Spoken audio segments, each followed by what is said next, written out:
इस the Lord everyone. प्रभु की स्तुति और महिमा हो, परमेश्वर पिता का धन्यवाद हो आज के इस अच्छे दिन के लिए जो परमेश्वर ने हमें दिखाया है। आइए हम परमेश्वर पिता का धन्यवाद करेंगे आज के दिन, और हम परमेश्वर के अद्भुत कलाम की ओर जाएंगे। धन्यवाद भी परमेश्वर पिता को आज के दिन के लिए। आज हम एक विशेष विषय पर चर्चा करने के लिए जा रहे हैं। आज का हमारा विषय है परमेश्वर की 10 आज्ञाएं, 10 कमांडमेंट्स ऑफ लॉर्ड। और मेरे साथ आएंगे आप निर्गमन और इसका 20 अध्याय, उसका 3 से लेकर 17 तक हम लोग अध्ययन करेंगे। यहाँ पर परमेश्वर ने एक अनूठा वचन हमारे बीच में प्रस्तुत किया है कि उसने 10 आज्ञाएं हमको दी हैं। ये 10 आज्ञाएं मेरे प्रियजनों ऐसे ही नहीं मिली थी। मैं आपको बताना चाहूँगा, मूसा 40 दिन 40 रात परमेश्वर की उपस्थिति में बैठा था। हालांकि परमेश्वर ने 10 आज्ञाएं मूसा को दी, तो पर भी हम देखते हैं आज के समय में बहुत से लोग इन आज्ञाओं पर नहीं चलने के कारण, इन 10 आज्ञाओं को इग्नोर करने के कारण अपने मसीह जीवन में डेवलपमेंट को नहीं प्राप्त कर रहे हैं। लेकिन मैं आपको स्पष्ट बताना चाहूँगा, प्रभु यीशु मसीह ने कभी भी नहीं कहा कि हम पुराने नियम से इन 10 आज्ञाओं का अवहेलना करें या इन आज्ञाओं को हम ना माने, परंतु यीशु मसीह ने इसे डिफ़ाइन करके बताया। मैं आपको बताना चाहूँगा, यीशु मसीह भी चाहते हैं कि हम सारी 10 आज्ञाओं का अच्छी रीति से पालन करें, और हो सके तो परमेश्वर से प्रतिदिन हम प्रार्थना करें कि वो हमें सहायता करे कि हम उनकी 10 आज्ञाओं पर चल पाएँ। आइए मेरे साथ निकालेंगे निर्गमन उसका 20 अध्याय, उसका 3 से मैं पढ़ रहा हूँ आपके सामने। यहाँ लिखा हुआ है, पहले आज्ञा, तो मुझे छोड़ दूसरों को ईश्वर करके मत मानना। मतलब कि परमेश्वर ही हमारा सब कुछ है। हमें किसी भी वस्तु का, किसी व्यक्ति को, किसी भी पर्सन को या कोई भी ऐसा अगर आपके जीवन में है जिसको आप परमेश्वर का दर्जा दिए हैं, तो आप याद रखिएगा आप बहुत बड़े भूल कर रहे हैं। परमेश्वर के वचन के अनुसार हमें केवल और केवल परमेश्वर यहोवा को सुबह उठते ही पहला स्थान देना है। आमीन। उसके बाद लिखा हुआ है 4थी आयत में हम देख रहे हैं, तो अपने लिए कोई मूर्ति खोदकर ना बनाना, ना किसी की प्रतिमा बनाना जो आकाश में या पृथ्वी पर या पृथ्वी के जल में है, तो उनको दंडवत ना करना और ना उनकी उपासना करना, क्योंकि मैं तेरा परमेश्वर यहोवा जलन रखने वाला परमेश्वर हूँ। और जो मुझसे बैर रखते हैं उनके बेटों, पोतों और परपोतों को भी पितरों का दंड दिया करता हूँ। आज बहुत से कर्सेस हैं, श्राप हैं, बंधन हैं। मेरे प्रियजनों, मैं आपको बताना चाहूँगा, क्योंकि हम देखते हैं बाइबल में एग्जाम्पल है, जब परमेश्वर ने अब्राहम को बुलाया, उत्पत्ति की किताब में हम देख रहे हैं, ये निर्गमन से पहले वाली किताब है। वहाँ पर हम देख रहे हैं कि अब्राहम की कोई संतान नहीं थी, इस्माइल उसकी दासी का संतान था। लेकिन प्रतिज्ञा की संतान जब इसहाक पैदा हुआ तो वह उससे स्नेह करने लगा। अब्राहम इसहाक से स्नेह करने लगा, इस्माइल से भी ज़्यादा। तब हम देख रहे हैं कि यहोवा परमेश्वर ने उसकी परीक्षा की। उन्होंने उससे कहा कि अपने प्यारे पुत्र को, अपने इकलौते पुत्र को तू जा और मोरिया पर्वत पर समर्पित कर देना, वेदी पर अर्पण कर देना। हम देखते हैं परमेश्वर सिर्फ परीक्षा कर रहा था, क्योंकि परमेश्वर बलिदान से प्रसन्न नहीं होता, परमेश्वर दया चाहता है मेरे प्रियजनों। और हम देखते हैं कि बलिदान उसने किया है अपने प्यारे पुत्र यीशु मसीह का।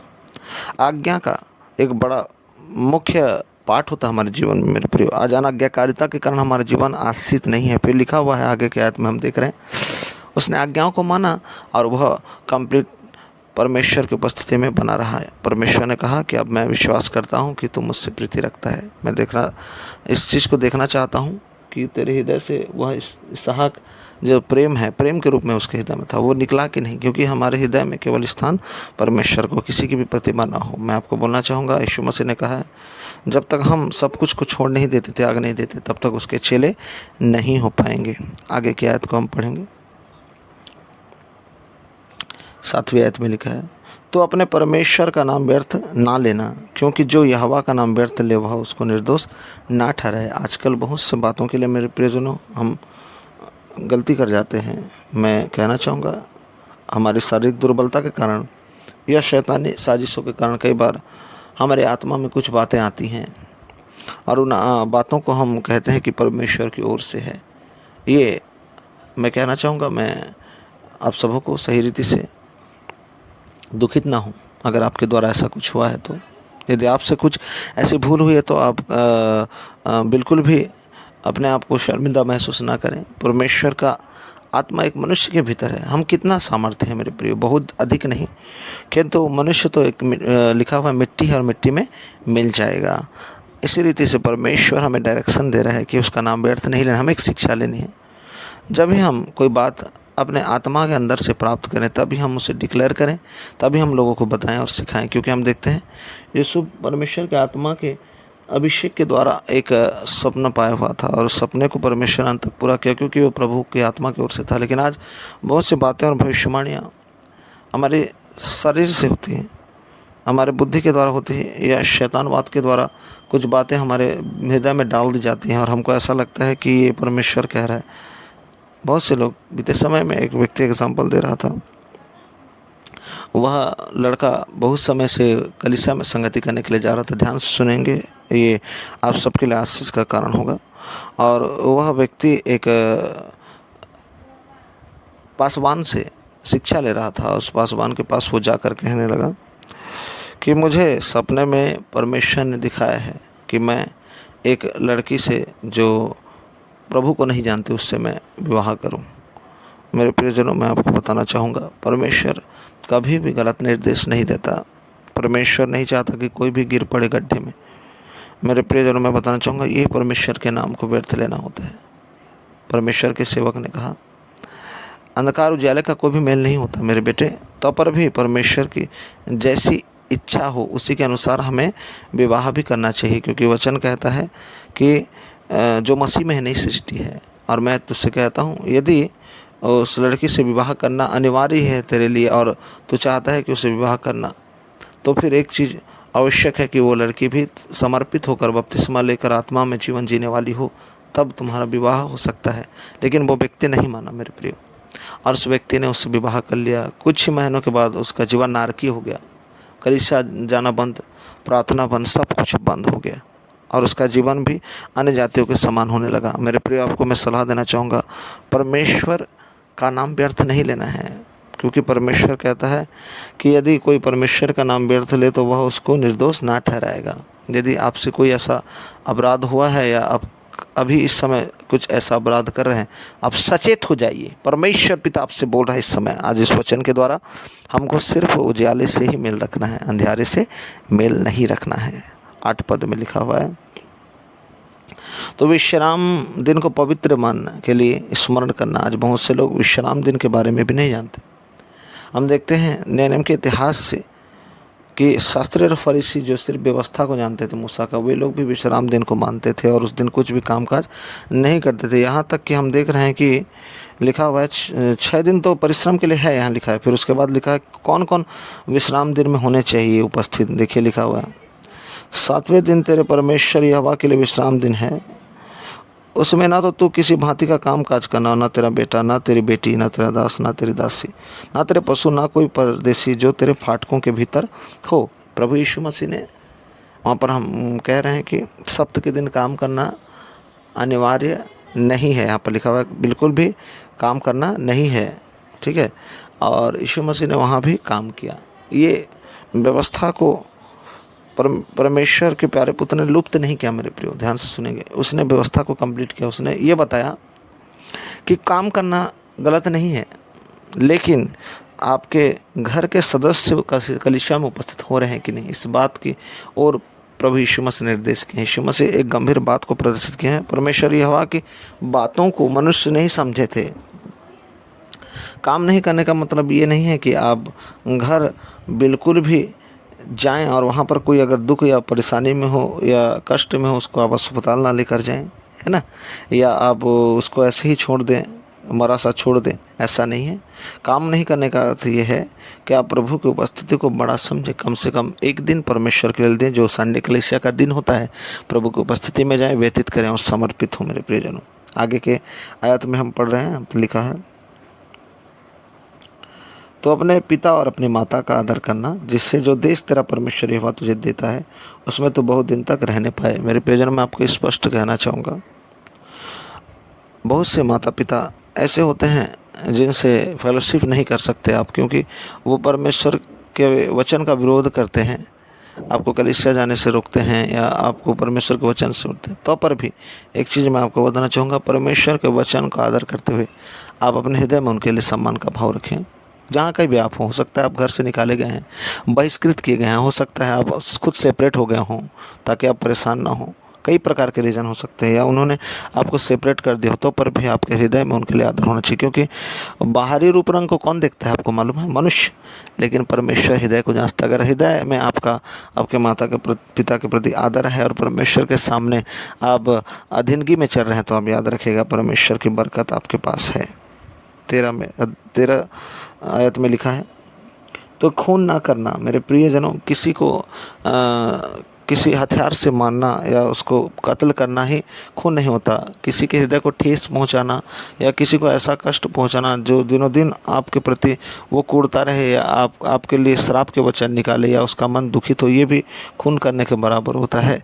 क्योंकि मैं कहना चाहूँगा, ऐसा कार्य करने वाले व्यक्ति हमेशा दुखित रहेंगे, क्योंकि वचन में लिखा है कि तेरे हाथ खून से रंगे हुए हैं। यशायाह नबी की किताब उसके पहले अध्याय में लिखा है कि हमको पहले अपने हाथों को शुद्ध करना है, पवित्र करना है और परमेश्वर के लिए उठाना और कहना है परमेश्वर तेरी स्तुति हो।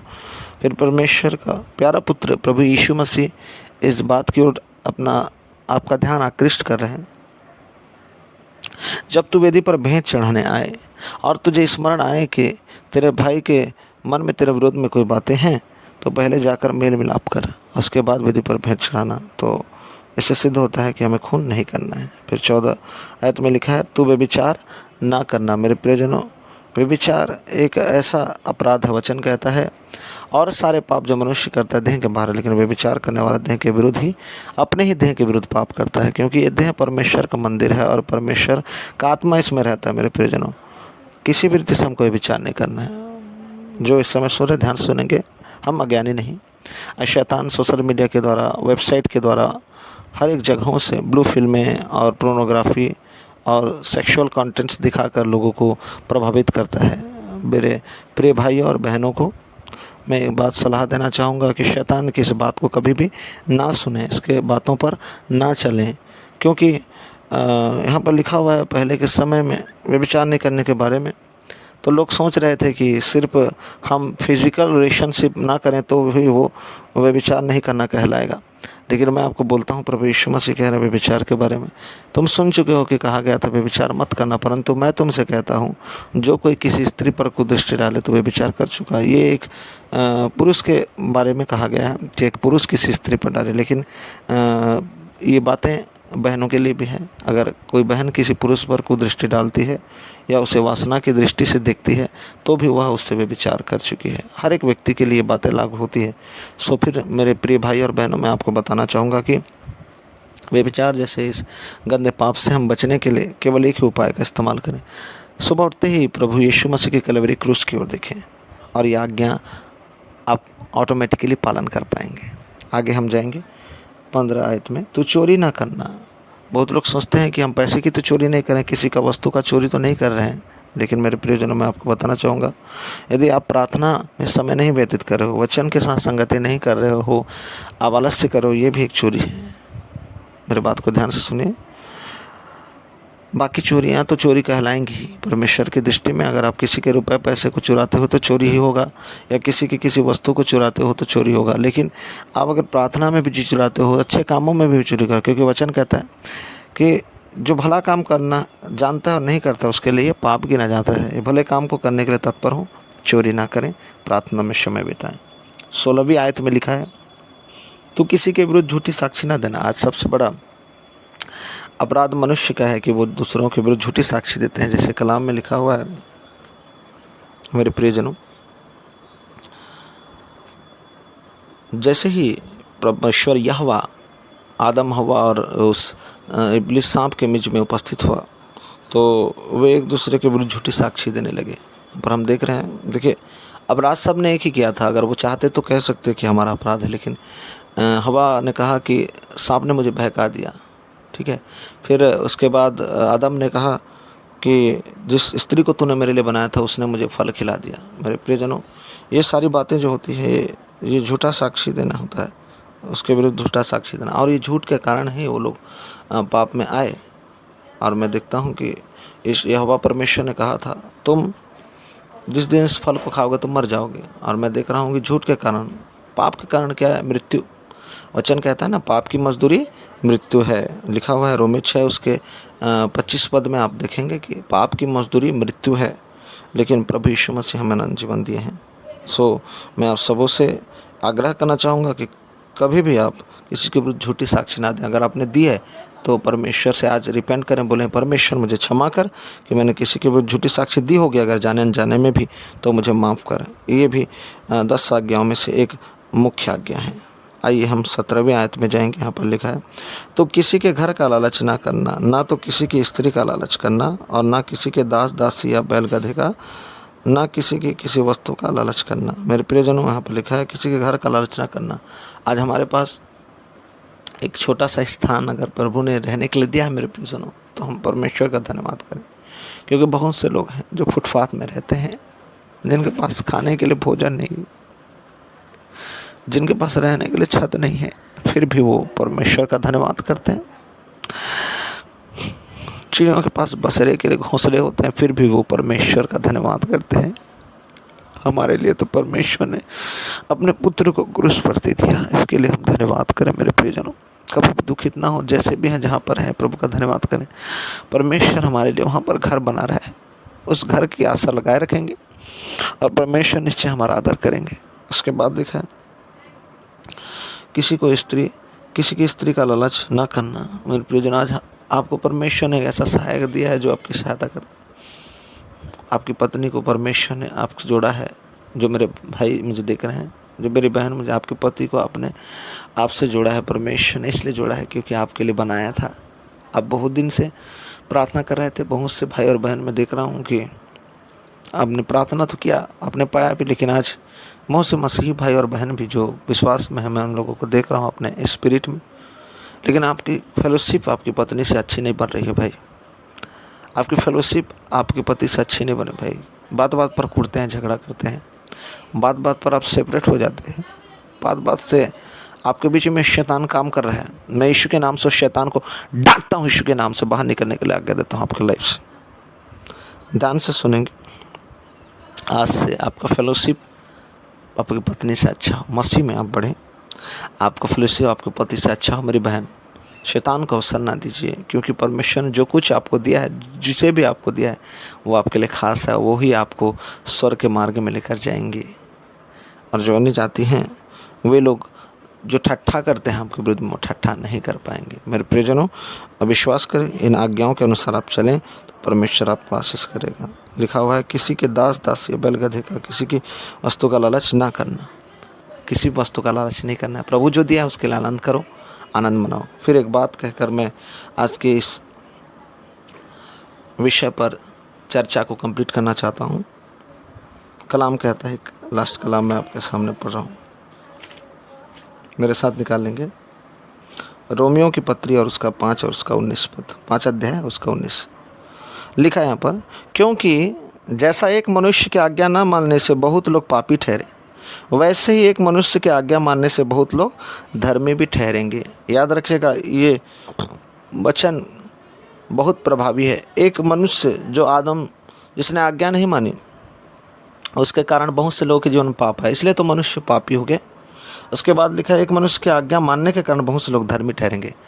और देखते हैं हम अंतिम आदम को, वो यीशु मसीह हैं, जिसने आज्ञा माना, क्रूस पर बलिदान हुआ, पिता की आज्ञा पर चले और तीसरे दिन फिर जीवित हो उठे। आज हम भी निर्णय करें कि प्रभु की आज्ञाओं पर चलेंगे। आइए अपने आँखों को बंद करें, बोले हैं परमेश्वर पिता, तेरी 10 आज्ञाओं पर चलने में मुझे कठिनाई होती है प्रभु। मानना तो चाहता हूँ लेकिन चल नहीं पाता हूँ, चल नहीं पाती हूँ। मेरी सहायता कर प्रभु परमेश्वर पिता, तेरी आज्ञाओं पर चलने के लिए, क्योंकि तेरा वचन कहता है एक मनुष्य की आज्ञा मानने से बहुत लोग धर्मी ठहरते हैं। मेरी सहायता कर कि मैं तेरे आज्ञाओं को मानूं, कि मेरे द्वारा बहुत से लोग सुसमाचार पर विश्वास कर पाएँ और उन्हें इन आज्ञाओं के बारे में बता सकूं। आपके प्रिय दास स्वर्गीय पिता मूसा ने आपकी उपस्थिति में समय व्यतीत करते हुए 40 दिन 40 रात उपवास के साथ ही इस पिता परमेश्वर इन आज्ञाओं को प्राप्त किया पिता परमेश्वर खुदा। और ये पिता परमेश्वर व्यवस्था की पुस्तक हमारे बीच में प्रकट की। लेकिन पिता मैं चाहता हूँ कि परमेश्वर इसका मैं आदर कर पाऊँ मेरी सहायता कर, मेरे हृदय में बच्चा न पाए। व्यवस्था की ये पुस्तक मेरे चित्त में बैठे, ऐसा तू मुझ मदद कर, यीशु के नाम से, आमीन। निश्चय परमेश्वर आपके साथ है। Praise the Lord.